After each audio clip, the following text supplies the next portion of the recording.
नमस्कार, उत्तराखंड समाचार में आपका स्वागत है। मैं देवेंद्र प्रसाद। सबसे पहले मुख्य समाचार।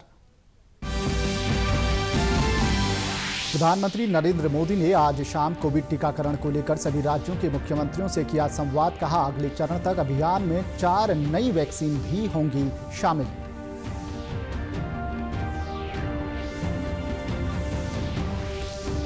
उत्तराखंड में कोविड टीकाकरण का कल फिर होगा ड्राई रन। स्वास्थ्य महानिदेशक डॉक्टर अमिताभ प्रेती ने कहा, ड्राई रन की सभी तैयारियां हैं पूरी। सबसे पहले हेल्थ केयर वर्कर्स को दी जाएगी वैक्सीन।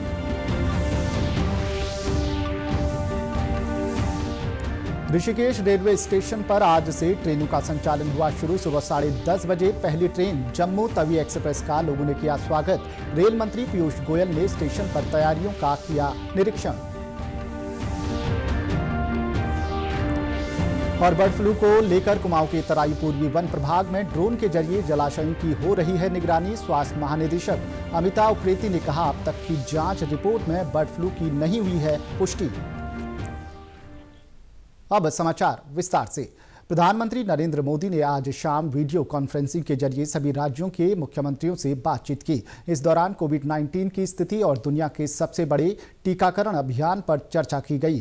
राष्ट्रव्यापी टीकाकरण अभियान इस महीने की 16 तारीख से शुरू हो रहा है।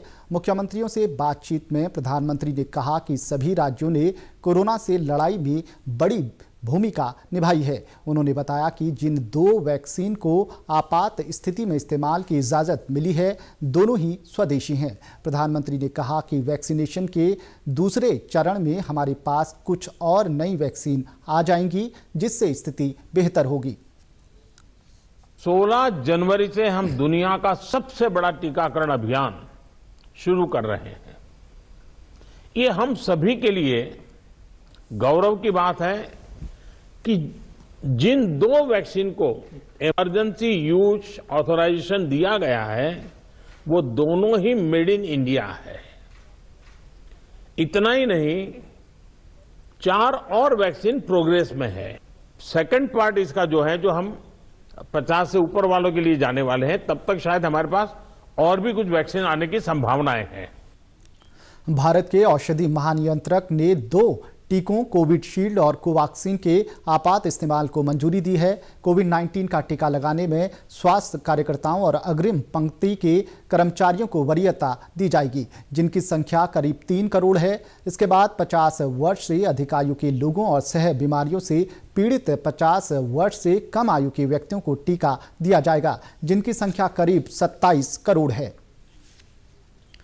ऋषिकेश रेलवे स्टेशन से आज से ट्रेनों का संचालन शुरू हो गया है। सुबह 10:30 बजे पहली ट्रेन जम्मू तवी एक्सप्रेस यहां पहुंची, जिसका तीर्थ नगरी के लोगों ने दिल खोलकर स्वागत किया। दोपहर 3:40 पर इस ट्रेन को जम्मू तवी के लिए हरी झंडी दिखाकर रवाना किया गया।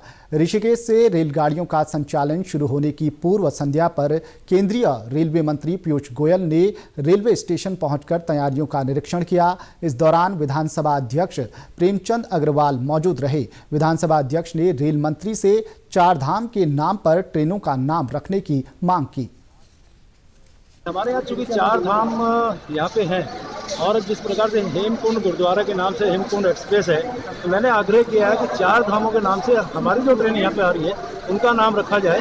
हालांकि उन्होंने कहा कि आपने पहले नहीं बताया। मैंने पहले ही पत्र लिखा था। मैं आज आपको व्यक्तिगत रूप से आग्रह कर रहा हूँ। मुझे लगता है उस पर भी वो विचार करेंगे। ऋषिकेश रेलवे स्टेशन के प्रबंधक GS परिहार ने शुरुआती दौर में यहां से संचालित होने वाली ट्रेनों के बारे में जानकारी दी। जम्मू तवी से योगनगरी 10:25 पे पहुंचेगी। ये प्रत्येक सोमवार को चलेगी। इसके अलावा एक गाड़ी प्रयागराज से योगनगरी आएगी, जो सप्ताह में 3 दिन चला करती है। इसके अलावा एक अजमेर उदयपुर सिटी से योगनगरी है, जो सप्ताह में 3 दिन चलती है, प्रत्येक मंगलवार, शुक्रवार और रविवार को। और एक गाड़ी हावड़ा से देहरादून चला करती थी।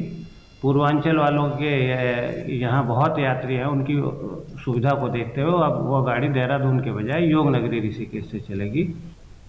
हरिद्वार महाकुंभ के दौरान भी ऋषिकेश से रेलगाड़ियां चलेंगी। ऐसे में इस स्टेशन की अहमियत और बढ़ जाती है। उत्तराखंड में 16,216 करोड़ रुपए की 125 किलोमीटर लंबी ऋषिकेश कर्णप्रयाग रेल परियोजना पर तेजी से काम चल रहा है। इस परियोजना का पहला station new Rishikesh railway station बनकर तैयार हो चुका है। परियोजना को 2024-25 तक पूरा करने का लक्ष्य रखा गया है। मुख्यमंत्री त्रिवेंद्र सिंह रावत ने कहा है कि ऋषिकेश कर्णप्रयाग रेल परियोजना और चारधाम सड़क परियोजना उत्तराखंड के लिए लाइफलाइन साबित होंगी। इनके बनने पर राज्य में आर्थिक गतिविधियां बढ़ेंगी और रोजगार के अवसर पैदा होंगे। देहरादून जॉलीग्रांट एयरपोर्ट पर कल से 3 फ्लाइट दोबारा शुरू हो रही हैं। देहरादून से जयपुर, अहमदाबाद और दिल्ली के लिए स्पाइस जेट एवरेज की उड़ान सेवाएं बहाल हो रही हैं। कोरोना के चलते ये उड़ानें बंद कर दी गई थी। धीरे धीरे सभी बड़े प्रमुख शहरों को जोड़ने वाले हवाई सेवाएं फिर से बहाल हो रही हैं। उत्तराखंड में कल कोविड टीकाकरण का अंतिम अभ्यास किया जाएगा। इससे पहले राज्य में कोविड टीकाकरण के 2 पूर्वाभ्यास 2 और 8 जनवरी को कराए गए थे। राज्य में शनिवार को शुरू होने वाले टीकाकरण की सभी तैयारियां की जा रही हैं। स्वास्थ्य महानिदेशक डॉक्टर अमिता उप्रेती ने कहा कि स्वास्थ्य विभाग ने इसके लिए 4,943 सरकारी और निजी स्वास्थ्य इकाइयों को चिन्हित किया है, जिनमें 9,708 टीकाकरण सत्र आयोजित किए जाएंगे। 87,588 हेल्थ केयर वर्कर्स को वैक्सीन दी जाएगी। वैक्सीन ड्यूटी के लिए 6,500 से अधिक वैक्सीनेटर्स को चिन्हित किया गया है। और इसको लेके हमारी पूरी तैयारी है और ड्राई रन हो चुके हैं और कल एक ड्राई रन और है जो सारी 309 साइट्स पर होगा और साथ में 15 तारीख को एक ड्राई रन 41 साइट्स पर कर रहे हैं, जिसको कि 2 वे कम्युनिकेशन से होगा, जिसमें दून मेडिकल कॉलेज और सुशीला तिवारी मेडिकल कॉलेज है, जिसमें माननीय प्रधानमंत्री जी 16 तारीख को लॉन्चिंग भी करेंगे वैक्सीन की। इस बीच स्वास्थ्य विभाग हरिद्वार महाकुंभ को लेकर भी अपनी तैयारियां कर रहा है। स्वास्थ्य महानिदेशक ने इस बारे में जानकारी दी। हरिद्वार के महाकुंभ को लेकर भी साइड बाय साइड पूरी तैयारी है और वो बिल्कुल चरणबद्ध तरीके से हो रही हैं, जिसमें हॉस्पिटल्स भी बनने हैं, कोविड सीसीसी भी होने हैं और साथ में अब वैक्सीन आ गई है तो उसको भी रखना है और वो सब रखते हुए हमारी तैयारी पूरी तरह से तैयार हो रही है। राज्य में बर्ड फ्लू को लेकर बढ़ती चिंताओं पर स्वास्थ्य महानिदेशक ने बताया कि राज्य, जिला और ब्लॉक स्तरीय टास्क फोर्स बनाए गए हैं। उन्होंने बताया कि अभी तक जांच के लिए भेजे गए सभी सैंपल की रिपोर्ट नेगेटिव आई है। अभी तक जो सैंपल्स हैं उनमें किसी प्रकार का कोई केस नहीं है, सब नेगेटिव हैं और साथ में उनके द्वारा ये भी रणनीति तय करी गई है कि अगर किसी तरह से कोई बाहर राज्यों से कोई बर्ड्स आ रही हैं या एग्स आ रहे हैं तो उन पर भी हम जो है बॉर्डर पर ही रोक लगा देंगे, जिससे कि बर्ड फ्लू पूरी तरह से कंट्रोल रहे। 14 जनवरी को मकर संक्रांति पर्व पर होने वाले स्नान को लेकर हरिद्वार कुंभ मेला पुलिस ने तैयारियां पूरी कर ली हैं। हालांकि 14 जनवरी का स्नान महाकुंभ स्नान में शामिल नहीं है। कुंभ मेले की सुरक्षा की जिम्मेदारी संभाल रहे पुलिस महानिरीक्षक संजय गुंजियाल ने बताया कि मेले में कोविड गाइडलाइंस का पालन कराना बड़ी चुनौती होगी। इसके लिए एनएसजी समेत अन्य सुरक्षा एजेंसियां भी मेला स्थल पर पहुंच गई हैं। जो सिक्योरिटी अरेंजमेंट के लिहाज से हम लोगों ने 7 जोन बना रखे हैं और 20 सेक्टर्स में पूरे हरिद्वार कुंभ मेला एरिया को डिवाइड किया है और इसमें सीसीटीवी कवरेज भी रहेगा। आइज एंड एयर के रूप में हमारे जितने भी स्टेक होल्डर्स हैं, चाहे ऑटो रिक्शा वाले हो, पान वाले हो, ठेली वाले हो, इनको भी हम लोगों ने आंतरिक सुरक्षा के दृष्टिगत संवेदनशील या उन्हें भी सेंसिटाइज किया है। देखिए, आंतरिक सुरक्षा के दृष्टिगत क्योंकि इस बार एनएसजी को भी कुंभ मेला के दौरान तैनात किया गया है और साथ में जो हमारी एटीएस और एसटीएफ एसओजी की टीम तो रहेगी ही, साथ में सेंटर पैरामिलिट्री फोर्सेज की भी अलग अलग फेज वाइज तैनाती की जा रही है, जिसके क्रम पे पहला जो चरण है उस क्रम में 5 कंपनी सेंटर पैरामिलिट्री फोर्स की ऑलरेडी हरिद्वार में आ चुकी है। राज्य में पक्षियों में बर्ड फ्लू से जुड़े मामलों की मॉनिटरिंग की जा रही है। देहरादून और ऋषिकेश में करीब 200 पक्षी मृत मिले, जिनके सैंपल जांच के लिए बरेली स्थित भारतीय पशु चिकित्सा अनुसंधान संस्थान भेजे गए हैं। प्रमुख वन संरक्षक राजीव भरतरी ने बताया कि पक्षियों की निगरानी के लिए राज्य स्तरीय समिति और जिला स्तरीय समितियां बनाई गई हैं। रोजाना पक्षियों से जुड़ी सूचना इकट्ठा की जा रही है। विभागीय रूप से हमने निर्देश जारी किए हैं कि हर शाम को 6 बजे तक हमारे चीफ गढ़वाल कुमाऊं जो हैं और चीफ वाले वार्डन वो जो भी असामान्य घटनाएं हैं उनकी राज्य भर की सूचना संकलित करके मुख्यालय को भेजेंगे। और जो कंजर्वेटर्स हैं और डीएफओज हैं उनको निरंतर जलाशय, नदी, ऐसे वो स्थल जहाँ पे कि प्रवासी पक्षी आते हैं वहाँ पे एक निगरानी रखने के लिए कहा गया है। वहीं कुछ जगहों पर जलाशयों की ड्रोन से भी निगरानी की जा रही है। हल्द्वानी में तराई पूर्वी वन प्रभाग में आने वाले सितारगंज के बेगुल, ढोरा, नानक सागर और शारदा सागर जलाशयों में सर्दी के मौसम में सैकड़ों की संख्या में प्रवासी पक्षी आते हैं।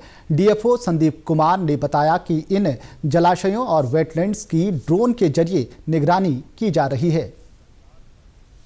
ड्रोन से हम इस पूरे टोटल एरिया को जो है मॉनिटर कर रहे हैं और लगभग एक हफ्ते में 2 से 3 बार जो है एक पर्टिकुलर वेटलैंड को देखा जाएगा और उसमें अगर कोई मॉर्टेलिटी है, उसमें अगर कोई पक्षी हमें जो है मरा हुआ मिलता है तो उसको जो है ड्रोन के माध्यम से एक बार देख के जो है उसको तदनुसार जो है सैंपलिंग के लिए भेजा जाएगा।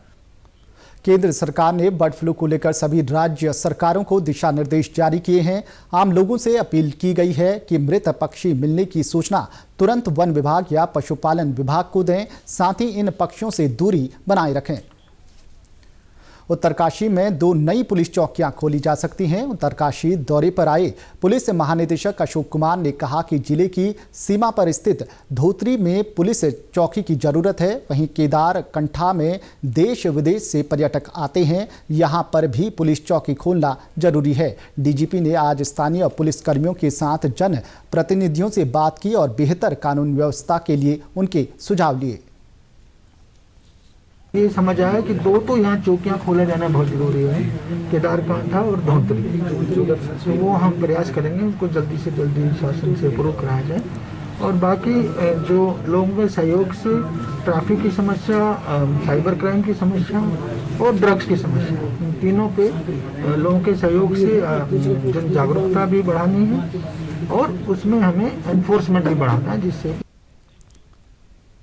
मगरमच्छों के संरक्षण के साथ पर्यटन को बढ़ावा देने के उद्देश्य से राज्य की पहली मगरमच्छ सफारी खटीमा में बनने जा रही है। वन विभाग के साथ wild life institute of India और WWF ने खटीमा में खाकरा नाले के पास मगरमच्छों पर अध्ययन किया। Integrated development of wild life habitat योजना के तहत केंद्र सरकार को इसका प्रस्ताव भेजा गया, जिस पर केंद्र से सैद्धांतिक स्वीकृति मिल गई है। पूर्वी तराई वन प्रभाग के डीएफओ संदीप कुमार के मुताबिक मगरमच्छ सफारी को संरक्षण के साथ पर्यटन से जोड़कर विकसित किया जाएगा। हमने एक तो उनके जो प्राकृतिक स्रोत है उसको बचाया जा सके और कहीं ना कहीं जो है इस एरिया को जो है लोगों की आय से जोड़ दिया जाए। तो इसमें एक हम जो है क्रोकोडाइल पार्क एवं जो सफारी भविष्य में रहेगी तो वो विकसित करने जा रहे हैं, जिसमें हम जो है क्रोकोडाइल का जो बास्किंग साइट्स है उसको भी डेवलप कर रहे हैं।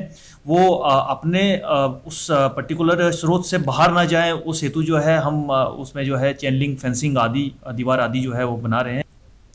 कुमाऊं के तराई क्षेत्र में आने वाले खटीमा के खाकरा नाले के आसपास 100 से अधिक मगरमच्छ हैं। खाकरा नाले पर तकरीबन 1 किलोमीटर लंबे हिस्से को सफारी के लिए चुना गया है। सफारी के लिए आने वाले पर्यटकों को मगरमच्छों से कोई खतरा ना हो, इसके लिए सुरक्षित ट्रैक भी बनाई जाएगी। उत्तराखंड के समाचारों में बस इतना ही। चलते चलते मुख्य समाचार एक बार फिर। प्रधानमंत्री नरेंद्र मोदी ने आज शाम कोविड टीकाकरण को लेकर सभी राज्यों के मुख्यमंत्रियों से किया संवाद। कहा, अगले चरण तक अभियान में 4 नई वैक्सीन भी होंगी शामिल।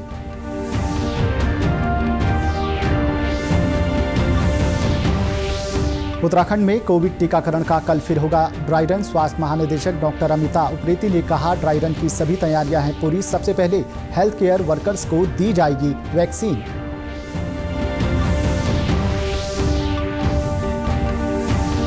ऋषिकेश रेलवे स्टेशन पर आज से ट्रेनों का संचालन हुआ शुरू। सुबह 10:30 बजे पहली ट्रेन जम्मू तवी एक्सप्रेस का लोगों ने किया स्वागत। रेल मंत्री पीयूष गोयल ने स्टेशन पर तैयारियों का किया निरीक्षण। और बर्ड फ्लू को लेकर कुमाऊं के तराई पूर्वी वन प्रभाग में ड्रोन के जरिए जलाशयों की हो रही है निगरानी। स्वास्थ्य महानिदेशक अमिता उप्रेती ने कहा, अब तक की जांच रिपोर्ट में बर्ड फ्लू की नहीं हुई है पुष्टि। उत्तराखंड की खबरों के लिए आप हमसे सोशल मीडिया के माध्यम से भी जुड़ सकते हैं। हमारा ट्विटर हैंडल है DD News_देहरादून, हमारा फेसबुक पेज है DD News उत्तराखंड और हमारे YouTube channel DD News Uttarakhand को भी आप सब्सक्राइब कर सकते हैं। कोरोना संक्रमण से बचने के लिए मास्क का अनिवार्य रूप से और सही ढंग से प्रयोग करें। साथ ही सामाजिक दूरी का ख्याल रखें, नियमित रूप से हाथ धोएं और याद रखें, कोरोना को हराना है, मास्क जरूर लगाना है। नमस्कार।